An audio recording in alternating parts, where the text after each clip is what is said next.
Parkland students and organizers of the march. Emma Gonzalez and Alex Wind join me now. Thanks for being here. Good to see you guys again. Thank you for having me. So let me just start with, how are you? How are you doing?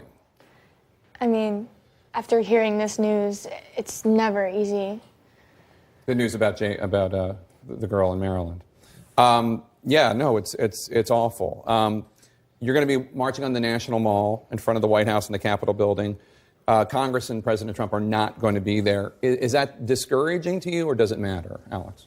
I mean, the thing is that it doesn't matter who's going to be there. What matters is that our presence is known. It matters that we're going to be there. And I think it's more powerful that they're not going to be there, because it shows that, if they're not going to be there, we're just still going to march. We're still going to make our voices heard, because no matter what, we're going to be there. And honestly, they haven't been there in the past. Congress has remained incumbent on this issue for years now, and we've seen it with all the past shootings, and now we're showing that it's time for a change. So the president just tweeted moments ago, and I don't know if this is in anticipation of the march or not, but he wrote, quote, "The Obama administration legalized bump stocks, bad idea.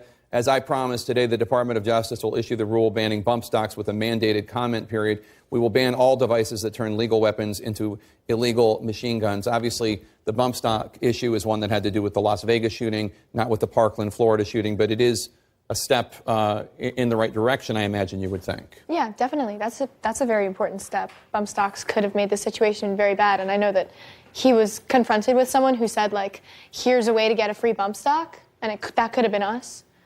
So it could have been worse. Here you are. Let's show you on the Time magazine cover, because it's a pretty remarkable picture. There's two of you with three of your classmates.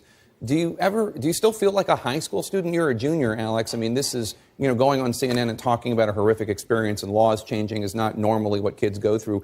Are you still able to be a kid?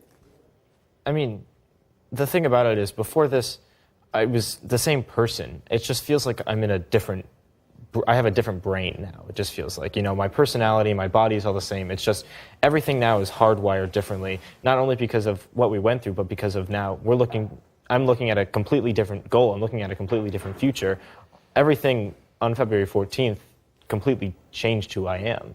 And Emma, you and David Hogg are maybe the most recognizable of your classmates, and I've seen you two specifically attacked more, including by people running for office, than I've seen other kids or even other politicians.